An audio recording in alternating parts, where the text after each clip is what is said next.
കൊച്ചി രാജ്യാന്തര വിമാനത്താവളത്തിൽ വൻ കഞ്ചാവ് വേട്ട. ബാങ്കോക്കിൽ നിന്നെത്തിയ 2 ഇതര സംസ്ഥാനക്കാരായ സ്ത്രീകളിൽ നിന്ന് 15 കിലോ ഹൈബ്രിഡ് കഞ്ചാവാണ് പിടിച്ചെടുത്തത്. ബിനിൽ വിവരങ്ങൾ നൽകും. ബിനിൽ 15 കിലോ എന്ന് പറഞ്ഞാൽ വലിയ അളവാണ്. ഇത് എങ്ങനെ വിമാനത്തിൽ ഇവിടെ എത്തിച്ചു? ഇത്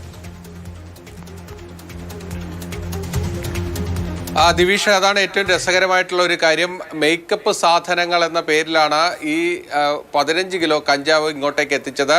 അതായത് ഒരാൾ ഡൽഹി സ്വദേശിനിയാണ്, മറ്റൊരാൾ രാജസ്ഥാൻ സ്വദേശിനിയും, ഇതിലൊരാൾ മേക്കപ്പ് ആർട്ടിസ്റ്റുമാണ്. ഇവർ മേക്കപ്പ് സാധനങ്ങൾ എന്ന വ്യാജേനയാണ് 7.5 കിലോ കഞ്ചാവ് വീതം ഇരുവരുടെയും കൈകളിലുണ്ടായിരുന്നു. ഇത് മേക്കപ്പ് സാധനങ്ങൾ എന്ന പേരിൽ പൊതിഞ്ഞ് വളരെ ഭംഗിയാക്കി അവർ കൊണ്ടുവരികയായിരുന്നു. അത് സംശയം തോന്നി കൊച്ചിയിലെ കസ്റ്റംസ് ഉദ്യോഗസ്ഥർ പരിശോധിക്കുകയായിരുന്നു. അങ്ങനെയാണ് ഹൈബ്രിഡ് കഞ്ചാവ് പിടികൂടിയിരിക്കുന്നത്. ഈ 2 സ്ത്രീകളെയും വിശദമായി തന്നെ കസ്റ്റംസ് ചോദ്യം ചെയ്തു വരികയാണ്. തുടർ നടപടികളും ഉണ്ടാകും. അതായത് ഇവരെ കോടതിയിൽ ഹാജരാക്കി റിമാൻഡ് ചെയ്യുമെന്നതാണ് ഇപ്പോൾ കസ്റ്റംസ് അറിയിച്ചിരിക്കുന്നത്. ഇവർ ബാങ്കോക്കിൽ നിന്ന് കൊച്ചിയിലേക്ക് എത്തിയതാണ്.